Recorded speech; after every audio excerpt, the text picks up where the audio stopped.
Turizmi është një nga sektorët kryesor të ekonomisë lokale që vitet e fundit ka njohur rritje të vizitorëve, por mbetet me sfida që kërkojnë vëmendje të vazhdueshme. Bashkia e Korçës është pjesë e një projekti të mbështetur nga Bashkimi Evropian dhe BERSH për zhvillimin e turizmit në Devollin e Sipër. Nga investimet do të përfitojnë 4 fshatra: Dardha, Arza, Nikolica dhe Sinica, duke forcuar ofertën turistike të zonës. Në këtë zonë do të ndërhyet me një grup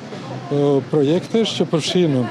në fshatin e Dardhës ndërtimin e një zipline dhe të disa shtigjeve turistike dhe të njëjtat investime do të jenë edhe në fshatrat e tjera, pra investime të ngjashme, dhe gjithë kjo zonë do të lidhet me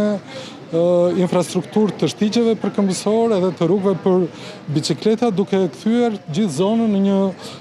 pol shumë të rëndësishëm të Reqës për ata që janë të apasionuar sidomos pas turizmit natyrës edhe të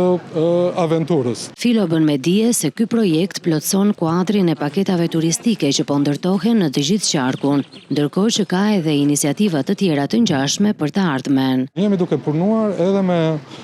partnerë të tjerë, siç është edhe Agjencia Franceze për Zhvillim, për të artuar një master plan edhe një strategji të plot për zhvillimin e